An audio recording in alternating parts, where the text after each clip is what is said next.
to Diverse Joy. I'm excited to be here with my co-host, Dr. Amber Nelson, professor of clinical psychology at George Fox University. And my co-host, Dr. William T.L. Cox. He's the CEO and founder of the Inequity Agents of Change nonprofit. And today, we're going to start with just talking about why diverse joy, right? Yeah, why did we call this Diverse Joy? Why is it the kind of guiding philosophy of this podcast? Yeah. Well, I am super excited about it because really in our conversations around diversity, we've found that oftentimes the joy gets sucked out of the conversation, and we just focus so much on negative things, the things that are happening in the news and things like that, that we miss out on what it means to just center joy and what it means to center diverse joy. And also recognizing that when we're talking about diverse folks or non-majority folks, it's also been weaponized and even policed what joy might look like for people. Absolutely. And we've even seen it. We've seen it in the news, right? Like a Black family just enjoying themselves having a picnic, a barbecue at the park, and they get the police called on them because somebody doesn't like the ways in which they're expressing their joy, right? And so we're just talking about recentering what joy is, what it looks like, and the variety of ways that joy shows up for people, from our hobbies and interests to our cultural celebrations to just the ways in which we celebrate, right?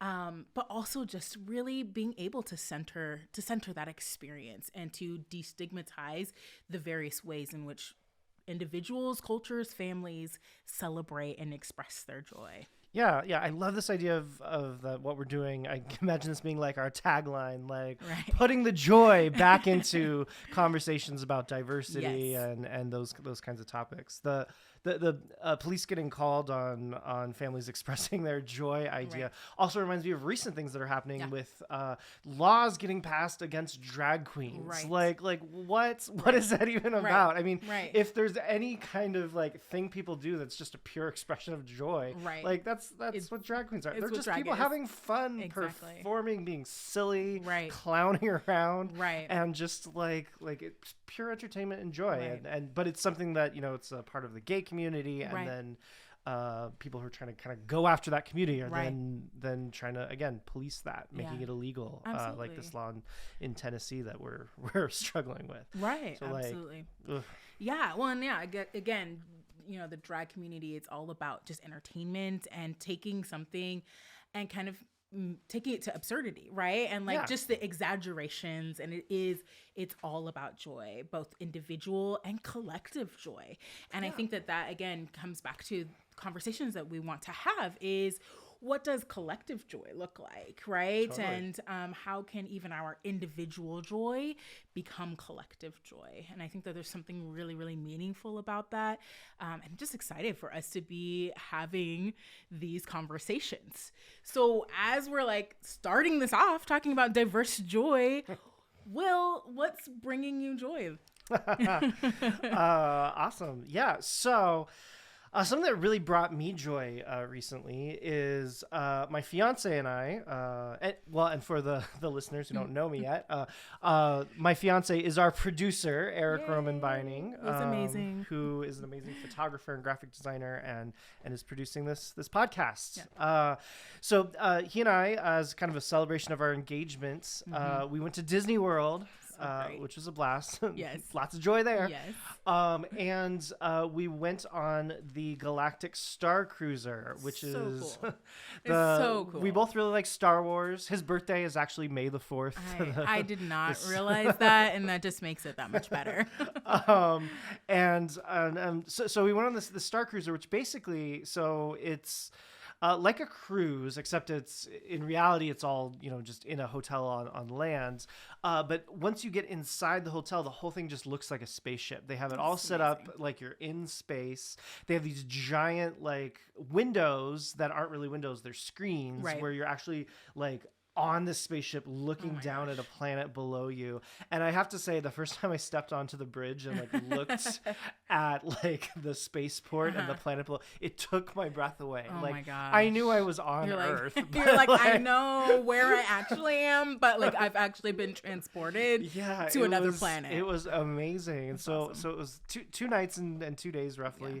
And it's all immersive. Like everyone who works there is at least a little bit of an actor. Like from the bartenders to the like maid staff and all of them are fully into it and committed to it, being like, hey, we're all from different planets. And it was just lots of fun. The whole thing kind of had a video game element where you would go off on little missions, like figure out how to hack into things on the ship. They had a real life droid running around, like an R2-D2 kind of thing. Their name was SK. That was also a cool thing. Their droid was non-binary, used they them pronouns. Oh, that's so cool. And SK was like a really fully functional like droid moving around that would interact with you and all kinds of stuff. And then what else? Oh, Gaia. Have to talk about Gaia. You got to talk about Gaia. Feel the weight, it's coming from the dark tunnels. You gotta talk about Gaia. I told her a little bit about Gaia before. So Gaia is this amazing Twi'lek, which is a Star Wars type of alien. And as soon as you get on the ship, everyone's kind of talking about her, and in like odd tones, kind of like it was Beyonce. Like Beyonce's on the ship. Everyone was like, "Oh my god, Gaia's on the ship!" Here. And she was freaking amazing. So she's a singer, but she's also working with the Resistance to do kind of typical Star Warsy kind of stuff. But then she had a few mini concerts where the actress was an amazing singer. Wow. Even all in this blue and purple makeup. That's amazing. And I'm really excited because they just released an album of her music. We listened to it a little bit today, and I have to say I'm a Gaia fan. I'm a fan. She is the best. Okay. So that's something that recently brought me a lot of joy. I have to say, I am like. How about you? First of all, I am so into this. Like, it is just so cool, and that's one of those things. Like, I'm like I'm a high low level nerd, right? Like I love all nerd things. But I'm really into Disney. Like I love Disney. And it's one of those things that Disney just does so well, right? Around just like these immersive experiences at the parks and the different spaces that they create is just incredible. Even like the door to your hotel room. I mean, it's like a sliding, pocket door kind of thing. They have to pull like it's a real latch on a spaceship. It's amazing. I definitely need to like figure out a way to go on this, so it's really exciting. And you asked me like what is what's bringing me joy is now that we're talking about Star Wars, and for our listeners, we're both kind of in Star Wars, regalia, garb. I'm more low level again. I'm wearing my Star Wars shirt and lightsaber skirt, and of course my Grogu or Baby Yoda earrings. and I'm in a Jedi lightsaber training tunic that I got on the Star Cruiser that our video people can see. Also, those of you who are checking out the video, our producer will put some pictures from when we were on the Star Cruiser on the video. So if you're listening via audio, you can also check out the video to get little glimpses of some of our fun stuff. Get some glimpses, but speaking of Star Wars, really, as we were talking about this and kind of planning the episode, one of the things that has really brought me so much joy, again, as like this self-identified nerd, is we were having a conversation when you came and gave a training with my institution, and you talked about JEDI as the new acronym for like DEI trainings, and it is incredible. So it stands for Justice, Equity, Diversity, and Inclusion, and I've only ever heard of EDI or DEI, and bringing in the idea of justice as part of our training and what we're talking about when it comes to diversity initiatives is massive. We need to have a justice focus.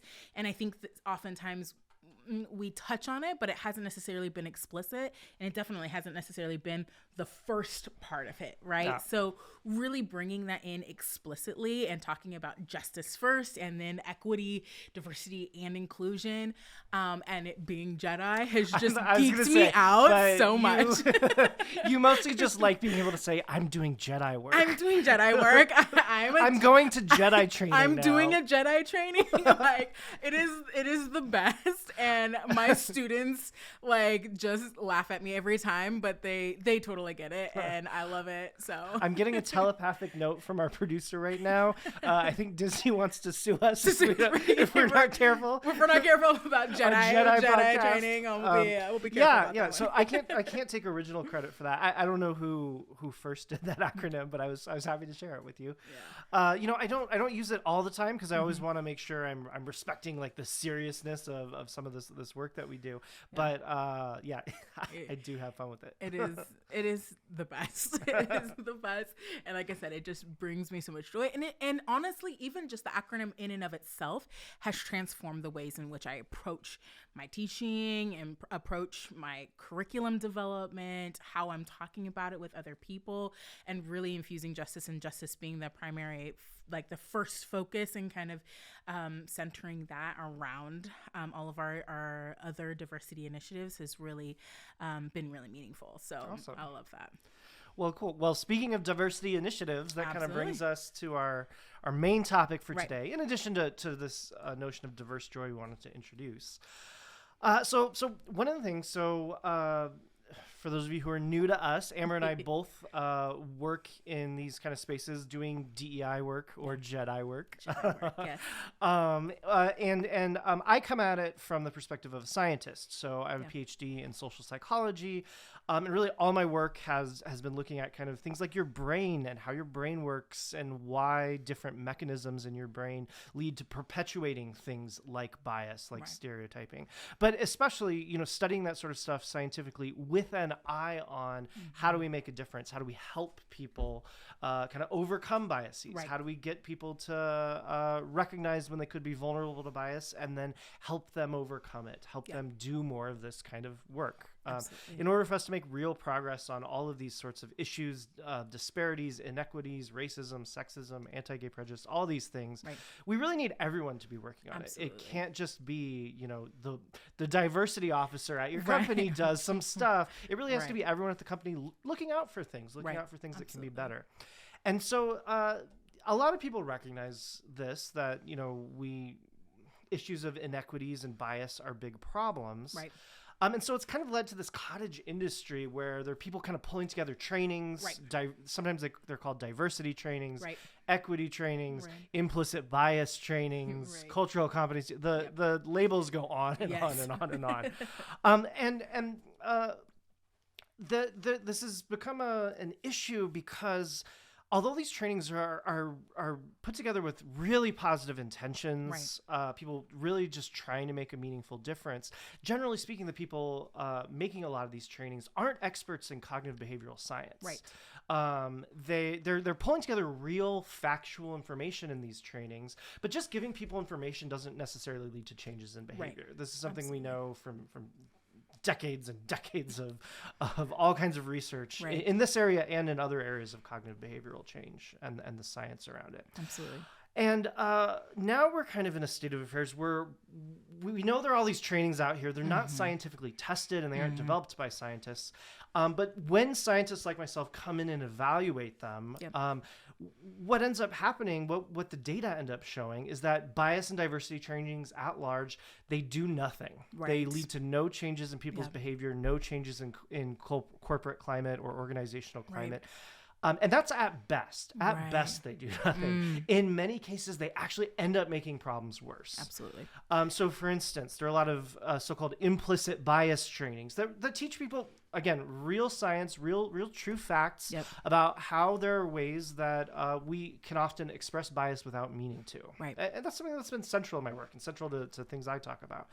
But these implicit bias trainings most often don't really give people more than that. They teach people, well, you have these implicit biases. And what we can actually see happening in organizations sometimes, and when researchers come and evaluate these trainings, white people get worried, honestly, earnestly concerned. They don't want to express bias towards their colleagues of color or their students of color, but they don't know what to do about it. They don't know what to do. So they avoid interacting with them. Yep. And so if you have an organization where all the white people are avoiding interacting with people of color, it's a much more negative climate, not a more positive one. Yep. And again, if it's not based in again those actionable steps, it highlights maybe our own biases, and we get scared of them. Exactly. Like we're saying, we're getting scared. Like, oh my gosh, I didn't think I was racist. I didn't think I had these biases. Exactly. I don't know what to do with it. And then you end up operationally doing things that lead to harm or that are worse because of it. And I actually had I just remembered this, like, so for part of my dissertation, I looked at how, if we can raise folks' awareness around issues, diversity issues, will that help how they perceive marginalized folks and how they interact with them? And my intervention was to kind of raise the awareness of biases, right? And this was, 10 years ago.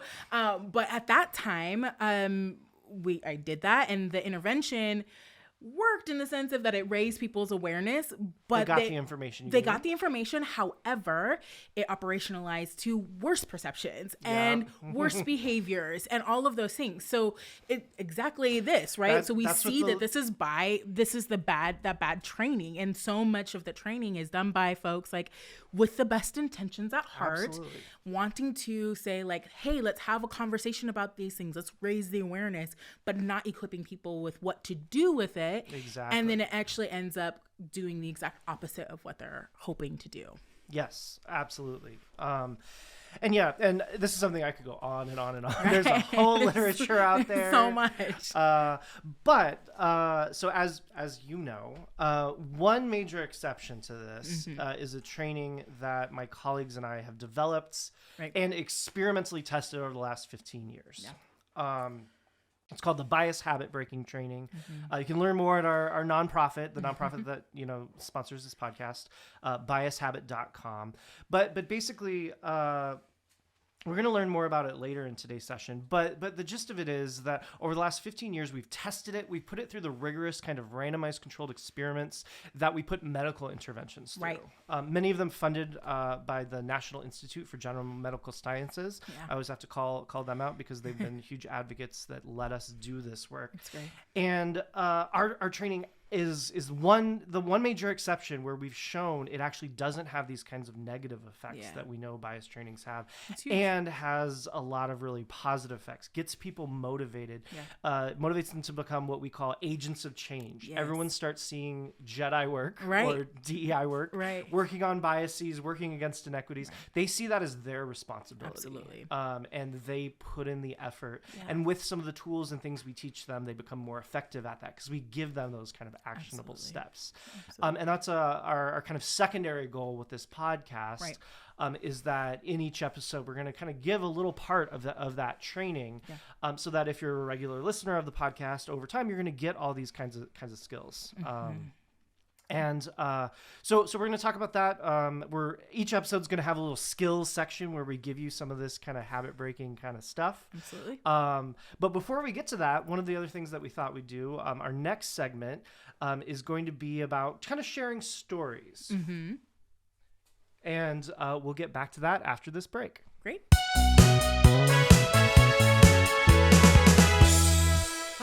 Welcome back from break. Yes. Got some refreshments. Got a little water. And our awesome Diverse Joy mugs. Also made by our producer, Eric Roman-Bayani. All right. So one other thing that we think we're going to try to do every episode is story time. Yeah. And the idea was sharing one more negative story or more difficult story about bias or those kinds of experiences, but then always pair it with a more positive one. So maybe one story will be about a time someone expressed bias towards one of us or towards a student or whatever. But then we'll share a story about sometimes someone did something really well. Someone was a great, ally or did better. Yeah. Again, because everything about our podcast, we want it to be always leaning towards joy. Yes. For our very first episode, I believe you have a story to share, Amber. Yeah. Well, as we were talking about like what, stories of bias and things like that. One of the things that I first thought about was, being mistaken. And so before I tell the story, to explain a little bit for those that are audio listeners, I identify as a fat Black woman. So I'm a woman who occupies a larger body. I'm biracial, but I am read as Black all the time, and I identify as Black. Sometimes I wear a head wrap, sometimes I don't, but I'm a big Black woman. And so when folks Big Black fabulous woman. Big Black and fabulous, absolutely. Yes.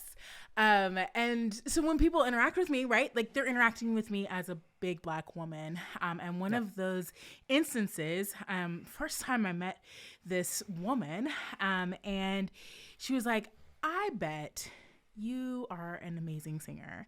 I bet you just have the most soulful voice, gospel singer. And I was taken aback for a second and trying to like think of our context, like what were the context clues that would give her this assumption about me. And I also identify as Christian, so like maybe there was that, but it wasn't really part of the conversation. And then I stepped back, I was like, oh, it's because I'm a big Black woman. She's assuming, first of all, that I sing, second of all, that it's soulful, and third of all, that it's got to be gospel music, right? And that you're good at it. And that I'm good at it. All of those things are not true. I do sing. Don't get me wrong. I love to sing. I'm singing all the time, but I identify as a shower singer, and that's about where I like to keep it. It's all Disney music, isn't it? Mostly Disney music. Definitely mostly Disney music. And I do sing in other spaces. My family would always get embarrassed because I sing and we went grocery shopping earlier today. I'm always singing. I'll sing in the grocery store, sing wherever, but it's just not good singing. It's not gospel. And it's not gospel usually. And this was, unfortunately, even though this was happening later in life as an adult woman, this wasn't the first time I encountered something like this. Yeah, tell us. Yeah, I can recall all the way back to elementary school. So I had moved to Southern Oregon, which is a really predominantly rural, very white space from Southern California. And my first day at my new school, I had this lovely teacher, who I still love to this day, had me come up to the front of the classroom and introduce myself. And she basically said the same thing. Was like, I bet you are a really great gospel singer. Why don't you sing for us? Oh, no. And I was just sitting there like elementary, I think it was second grade, going, wait, what? Why do you want... I've never had to sing for people before. Second grade. You're like 7 years old. Right. And I'm just like, I don't understand why I'm being asked to sing for everybody, which has a lot of other connotations and that go all the way back to slavery and early representations of Black folks in entertainment and being forced to like entertain folks. And also, again, this assumption that I'm a gospel singer in second grade. And it was the first encounter that my school, my little small, predominantly white school, encountered my mom. And, I remember going home and telling my mom how my first day of school and how I was introduced. And she said, they did what? But yes. She's an Italian American. She's an Italian American. And I grew up with my Italian half of my family. And she used to wear these big keys on her hip. This was the like 90s, early 90s, right? And she'd walk down the hall and you could hear them like jingling. And like, oh, she's coming. Exactly. And I'm very blessed because my mom was always so good at anytime she heard something like that she was coming down to that school to educate them and tell them why what they did to me was wrong. Even when I didn't understand it at the time, right? Like second grade, I didn't understand what was wrong with them having me sing or try to sing in front of everybody. Or why they did that. Or why they did it in the first place. She always did. And she was the first person to march down there and set them straight. Okay. But again, like these stories of bias and even this particular bias for me as a big Black woman is not uncommon, right? And it's one that I think that other Black women experience as well. Yeah. Well, actually, that leads to the more positive story, which again follows the same kind of bias. And this was actually with me. So as we've talked about a little, as we'll probably talk about more, a huge part of what I do is kind of disseminating this bias habit breaking training that my colleagues and I have tested over all these years. Just trying to, reach more groups, help more people make a difference related to these Jedi topics, as we like to call them. And I was doing this training with a group, and usually before I get up and start talking with everyone, I try to connect with whoever the host is. Usually it's someone who does this kind of Jedi work in their organization, and then they reach out to me. And so I try to, develop some rapport by getting to know what are some of their interests, what do they do for fun, and kind of click with them a little before my speaking engagement. And so I was doing this with the person, and she was also a beautiful Black woman. And when I asked her, what do you do for fun? Like what do you do in your spare time? Her response was music. She was like, I love to sing. Yeah. And that same kind of assumption that it was going to be gospel music is what bubbled up in me. Right. And I almost said it. Like it was that kind of thing where I caught it in my mouth before it came out. I almost said, oh, gospel music? Right. And then I was like, wait, why would I assume it's gospel? And so what actually came out of my mouth, which is why this is the more positive story, I was like, oh, what kind of music? Right. Yeah. And I think so much of what we're going to talk about is little things like that. The first thing that pops, there's a saying, and I don't know where I stole this from, but there's a saying that, the first thing that pops to your mind is what's kind of been programmed by culture. Right. And that's very often going to be these stereotypes and biases. But then you want to learn to kind of catch that and then make sure that the second thing that comes to mind or what you actually say reflects what you really want. And so I asked her, I said, what kind of music? Yeah. And her answer was opera, which is not what you expect. You don't you expect an opera singer is going to be a white lady with a Viking helmet or something. Right, exactly. And I got to learn more about it. And she, her aunt was actually a very famous opera singer named Grace Bumbry, who was a Black woman who broke down a lot of barriers in that kind of opera sort of space as being a Black opera singer. And so I was able to learn some interesting things and didn't kind of build the assumption into what I asked. Yeah, and just and how you interacted with her, keeping that lens of curiosity, right? Yes. The lens of curiosity is so helpful. And a lot of what we'll talk about, especially in this kind of habit breaking skill, which we'll kind of transition into, is that we're not necessarily going to stop the thoughts from coming in. And sometimes we can't even always stop the thing that come out of our mouth, right? Right. I was having a conversation the other day and somebody used a kind of a colloquial phrase and said something like beat them into submission or something. And the second it came out, oh my gosh, that is a horrible term. Why is that, violent. Right, so violent. It again goes back to slave and all of these times that we don't always necessarily think about it, right? Because it's colloquial or things. And so we might not catch it coming out of our mouth, but what we can do is catch it after it's come out and do the reparative work once the thing has been done. Absolutely. Right? And to catch it more quickly the next time. Yeah. And actually the act of speaking up about saying, oh, I'm sorry, I didn't mean it that way or whatever it is, it makes it less likely you make the same mistake in the future because it gives your brain a little feedback oh, no, that's not the right way to do things.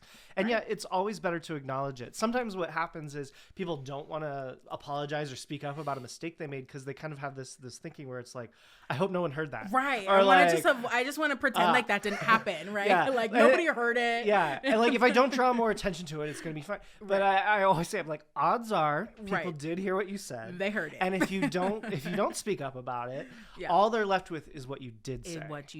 And they don't know it was an accident. They don't know that it was a mistake or whatever. And so you're just better served by acknowledging it and apologizing if that's what's relevant in the circumstance. Absolutely. And so on. So, absolutely. Yeah. Well, and this really brings us into this next portion, which is talking about the habit breaking skill. What can we do? How do we have these conversations? What do we do with this? Right. And so we're really lucky. I'm lucky to be sitting with Dr. Cox, who really he has this, as you were talking about earlier, right? This tested, evidence-based bias habit breaking training, right? Yes. And it's really about empowering folks to address these biases, to both acknowledge them, but also do things to break them. Empowers you in a way that is non-judgmental, right? It takes kind of the shame piece out of diversity work, out of doing these things and saying like, hey, we all have some bias, right? And you've talked about it as like this unintentional bias. We all have these things. And we can do something about that. Yeah. And so what is today, like as we're talking about all of these things and how we're going to be doing our episodes, bringing in these skills, talking about the model, I think is a great place to start. Awesome. And so that's what we'll do. Let's get into it. So I would be remiss if I didn't acknowledge kind of, where it comes from.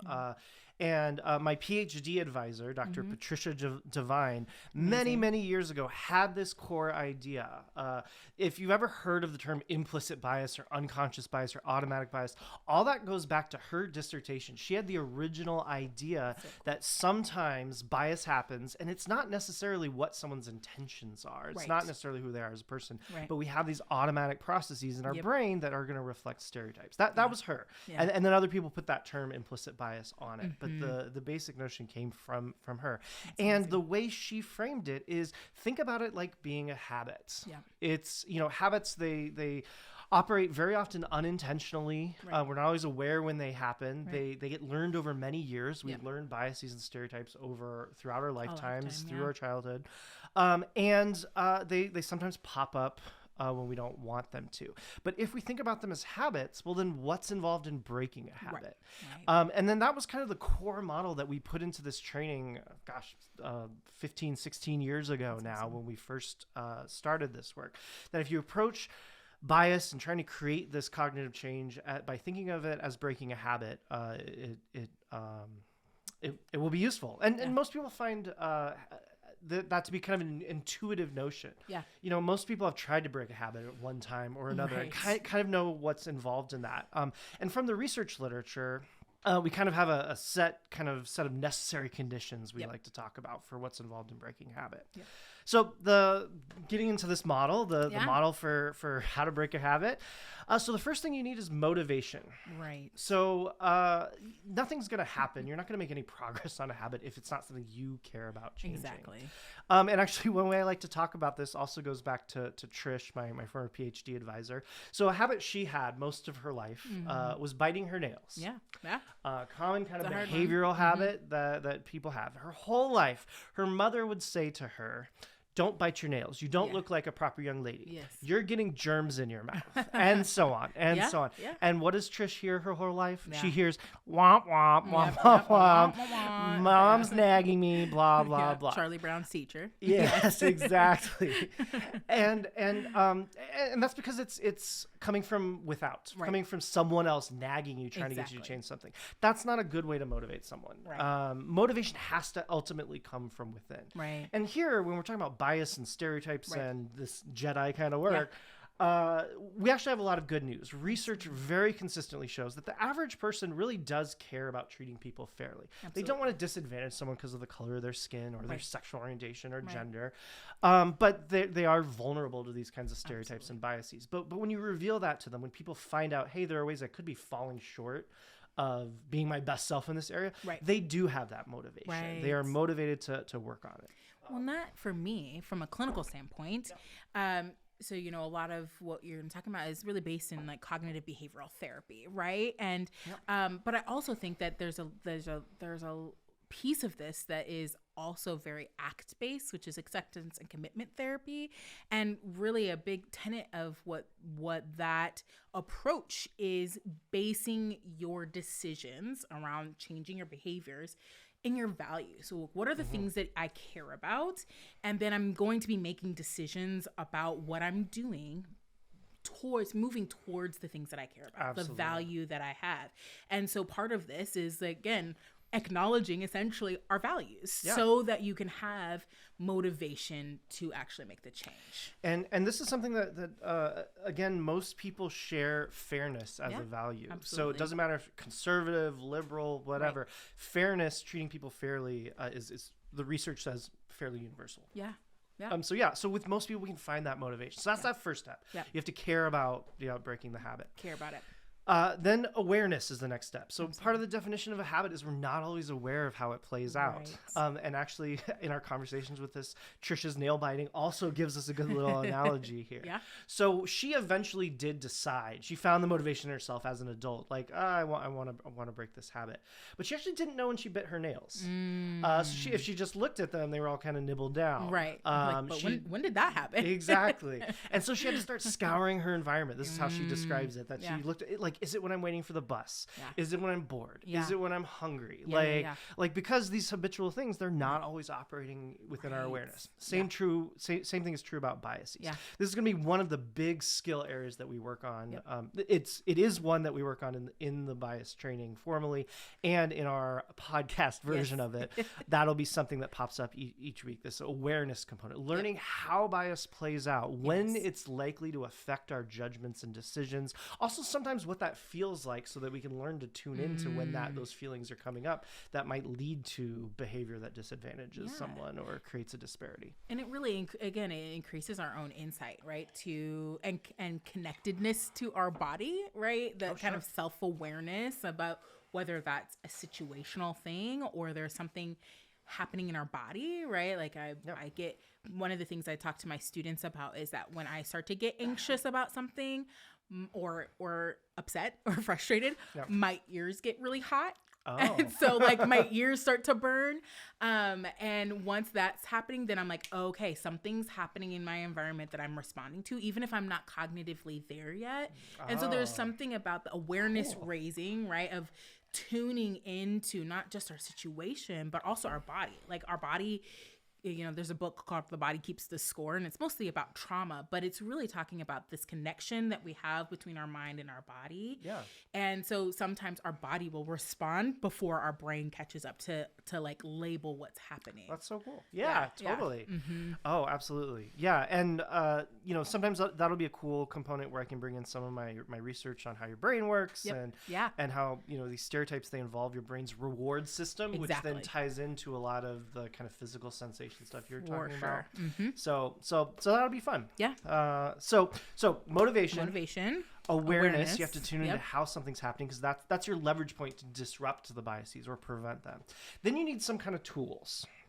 So you need something else to do, and that's one of the main things that these ineffective bias trainings we were talking about earlier, that they lack, the kind of next steps. And so my colleagues and I have kind of pulled together this toolkit, and that'll be some of what we share each week, some of those tools. Some of them are like cognitive things, like mental exercise kinds of things that you can do to help make bias less likely over time. Some of them are more interpersonal, sorts of things, how to create inclusion in workplace environments and stuff like that. But together they give you a really good handle on how to make progress, how to take action, putting them forward.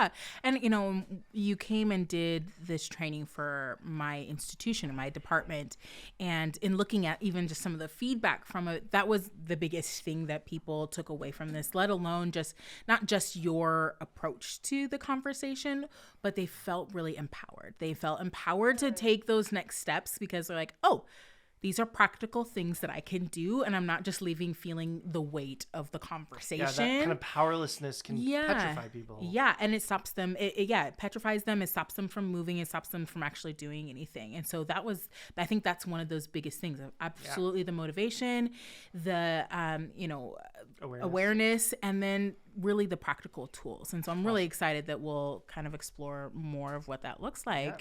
And then one last final thing is you have to put in effort over time. You have to actually use the tools. You have to try. Because, these things have been programmed into our brains over so many years. They're not just going to disappear with a magic wand. Right. You have to put in the effort over time, just like breaking any other kind of habit. Yeah.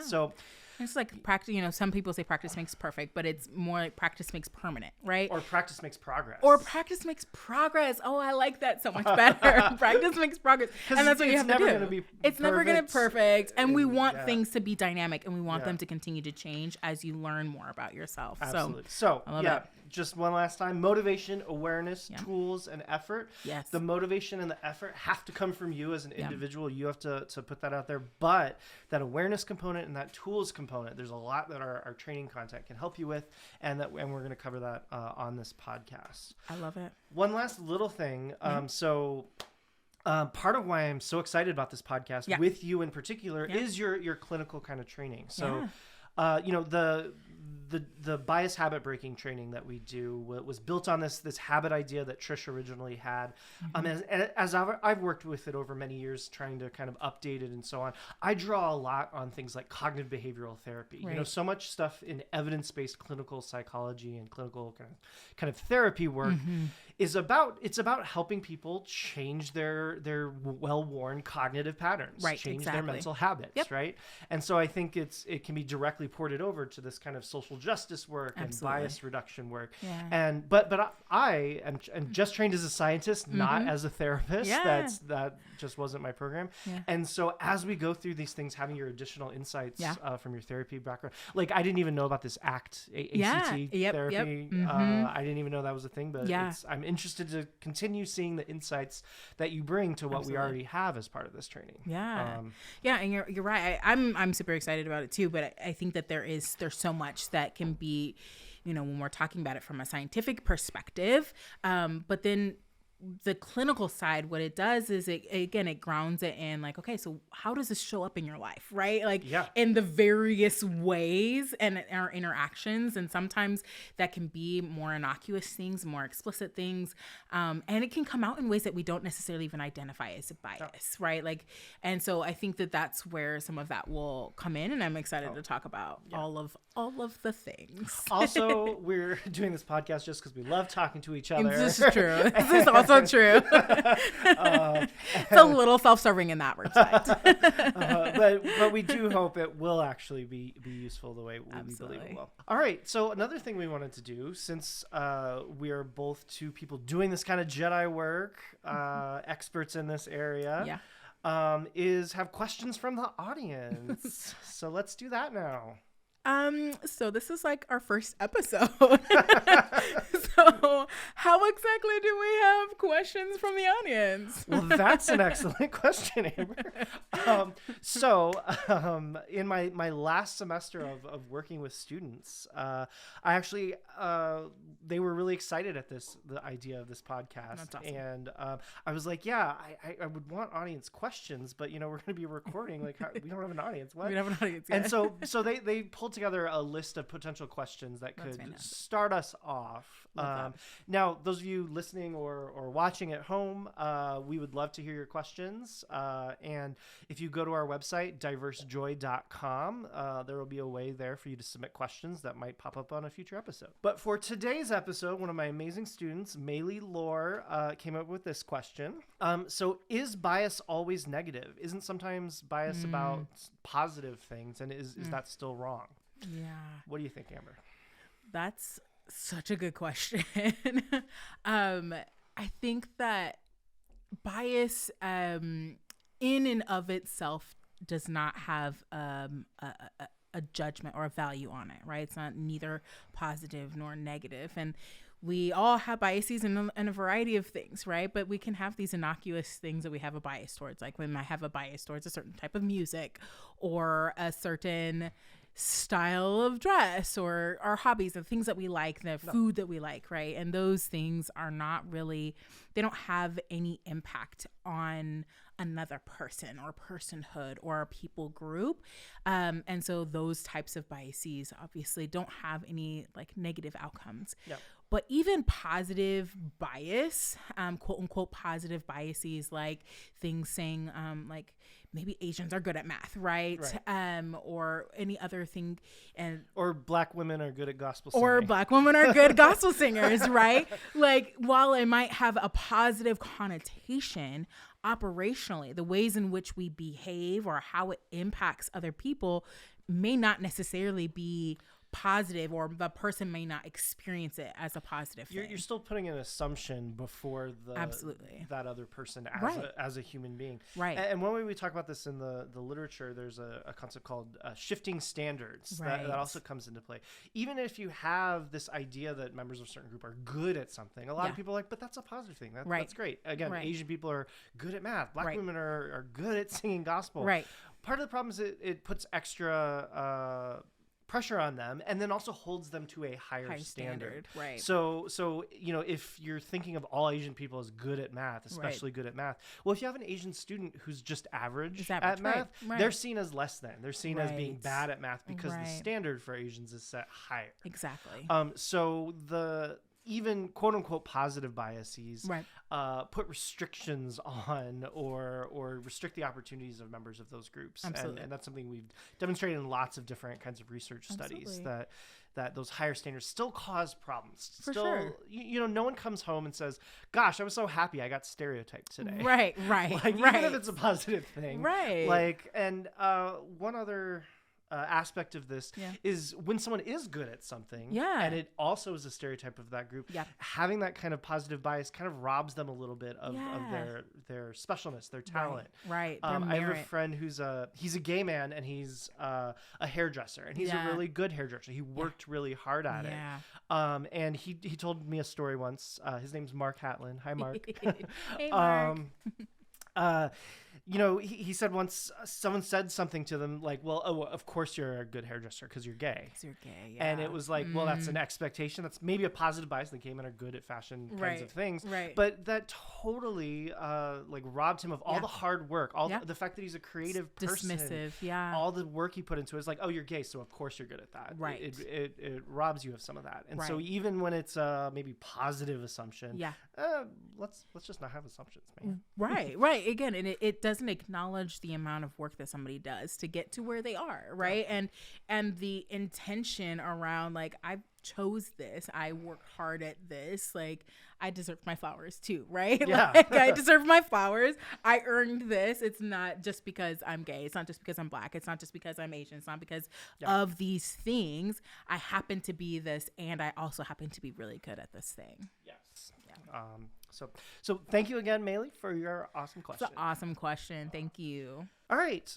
So one thing that we decided we always kind of wanted to end on is some kind of recommendation. And some of the idea behind this is, well, one, diverse joy, like something that's bringing us joy that we thought might bring other people joy as well. So things like books, movies, TV shows, those sorts of things. But very often in DEI or Jedi work, spaces, people think of kind of recommendations to diversify the kind of media you consume always has to be hard work. Like it's something like it has to be Roots, the miniseries, or Do the Right Thing, which is a great movie, but it's a difficult movie. Like it's a movie that you're supposed to kind of do hard work with. Sit with. And that's actually not what we're going to do, at least most of the time. Most of the time. Most of the time, it's just recommend something that we find joy in. And when we're talking about trying to work on our biases, part of it actually is having that joy, watching a TV show or something that showcases members of a social group you're not a part of, but joyfully, because then you build positive mental associations with members of those groups. Hear about their perspectives, even when it's not necessarily a quote-unquote difficult topic. Right. And it normalizes it, right? Yeah. So you have these positive associations, but also is less othering, too, because it's becoming more normalized. You're more attuned to it. You're more familiar with it. You have that emotional connection that also enhances your empathy related to members of those groups. And when you have input into your brain, associations with, we're going to talk about Black folks because that's going to be our recommendation today. That's other stuff in your head that pushes back against the stereotypes and biases, making them less, take up less real estate in your mental representations of members of that group. So I claimed the first recommendation. This is a really fun TV show that I just just started sharing with Amber. Yes. So I'd like to recommend a TV show called Grand Crew. Right. So this is a TV show created and run by Phil Augusta Jackson. It airs on NBC, and you can get it streaming on Peacock. That's how we watch it. And it is just a hilarious, fun, silly show. It's about a group of black friends. So it's a group of black guys and black men and women who are just a crew. They're a group of friends. They're living their lives. They're having typical sitcom kind of situations. Absolutely. We just watched an episode where a washing machine exploded. Right. They kind of turned it into a foam party. Yeah. And it's every once in a while they do actually deal with a serious issue or talk about racism incidents or things like that. But I would say it's not the main point of the show. The main point is it's some black people having fun, having some black joy. And so I really recommend it. And I've just started introducing Amber to it. One of the things we both like about it is it also stars Nicole Byer. My girl, Nicole. Who is hilarious. I love her. Yes. She's so great. And you had a story you wanted to Well, toss in yeah. about No, her. so I love Nicole Byer, everything about her. I've had some people, again, both positive and negative, like that were both big, black, fabulous women. And so I have had some folks who are like, oh, you remind me of Nicole Byer. And normally I would take offense to that, but also I'm like, but she's amazing. Yeah. And also, if you're going to compare me to Nicole Byer, I can't take it but anything but a compliment. So I'm happy with that. But one of the other shows that she does, first of all, Grand Crew was awesome. I've only seen a few episodes, but I can't wait to borrow Peacock and watch some more episodes. But one of the other shows she's really known for too is Nailed It, right? Love Nailed It. That's where I was introduced to her first. I love Nailed It. And I actually use it a lot when I'm talking about diversity, actually. Yeah. Again, it's an innocuous, joyful thing, but I talk about it in that, the show centers on these regular people who don't bake. They're not bakers. And they're given, they're tasked with this really crazy task or wild task, to do a gravity defying cake, right? Or a person. And but they're given all of the instructions. They have access to an expert. They have all of the things in order to do this well. And inevitably they don't do it well, right? Because they don't have enough time. they don't have time. There's all these things. They're really, it doesn't mean that they're not trying hard. They put in their best effort. They have access to all of this stuff. But oftentimes it does not turn out the way that they anticipated or what they were intending to do. And I talk about that when it comes to working at diversity stuff, right? You can go in with all the best intention. You can have access to all of the skills. You can have access to experts. And you're going to make mistakes. You're going to swap salt for sugar. You're going to have never made buttercream before. I've never done building a person out of whatever. But every time that you do it, you learn a little bit more. You learn about yourself.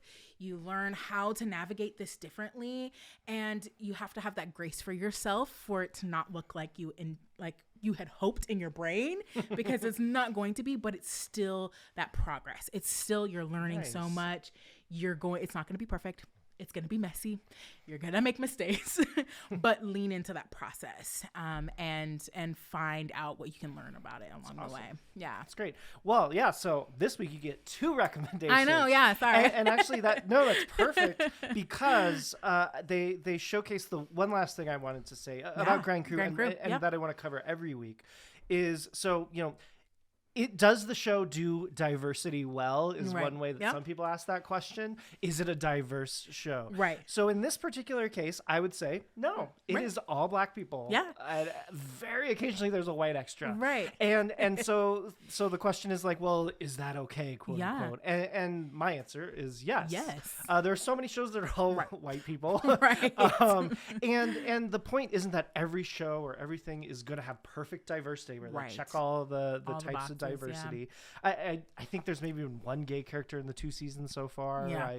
But that's not the point. It's not that it has to check every box. Sitting and living in that Black experience through the TV, at least, is in and of itself a good, nice thing. And what you want is to strive for your whole menu of media and things you consume. You want diversity across different things. Absolutely. It's not necessarily that a single thing can't be, fully diverse in all of the things. Yeah. And that's something where the Nailed It kind of was the other side of that. So it has a lot of diversity in it, as you kind of said, across the seasons. They try to make sure they have people of different religions. They do a Hanukkah thing for one of their holiday things. Yeah. They have definitely had couples where there's same-sex and opposite sex couples. Pretty sure they've had trans people and people of different races, ethnicities, all that stuff. And so that's a show where all the kinds of diversity have actually been showcased in there a lot. And so I think those are two things that we're going to keep talking about. Right. And sometimes we're going to have shows that maybe do one thing well and it's good as part of a bigger media diet that people have. And sometimes there are going to be shows that actually part of their goal or part of their design is for the diversity to be contained within it. And both are exciting. Both are valuable. Absolutely. Both can bring diverse joy. Exactly.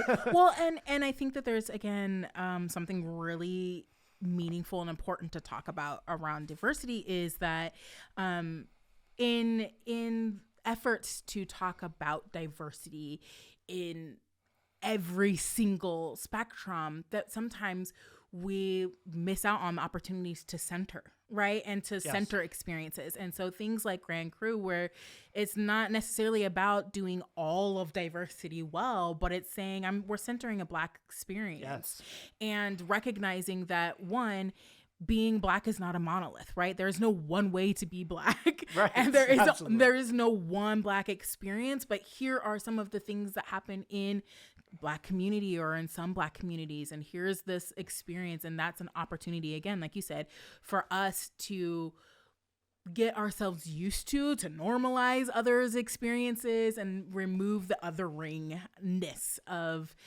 groups that we are not a part of. And so there's something really beautiful about those recommendations too that are centering a specific experience. Yes. Oh, you say it so much more beautifully than I do. But yes. And so, if you're interested, check out Grand Crew. Center the Black experience of it, or some Black experiences, as you said. And it's just a fun show. It will make you laugh and giggle. And if you love Nicole Byer, definitely watch it. Definitely. Yes. Awesome.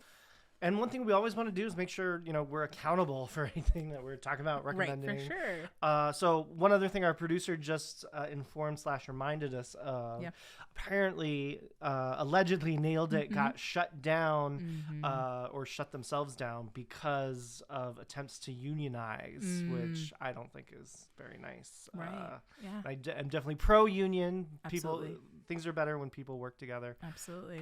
So want to acknowledge that as potentially sticky aspect of that secondary recommendation we have. For sure. Yeah. I think that, again, us being conscientious of what we're consuming and all the time, and that's part of the bias acknowledgement too, and awareness raising too. So all right. Well, great first episode, I think. I'm Dr. William Cox, and my co-host has been Dr. Amber Nelson, and produced by Eric Roman Binding with music by Jay Arner. Diverse Joy is consumable as either an audio-only podcast or a video podcast, both accessible at diversejoy.com. New episodes drop the first Wednesday of every month. Diverse Joy is the official podcast of Inequity Agency Change, a nonprofit devoted to the dissemination of evidence-based approaches to reduce bias, create inclusion, promote equity, and enhance diversity. As we said today, all that good Jedi work. You can learn more at biashabit.com. Thank you for watching and listening. Thank you so much. Bye.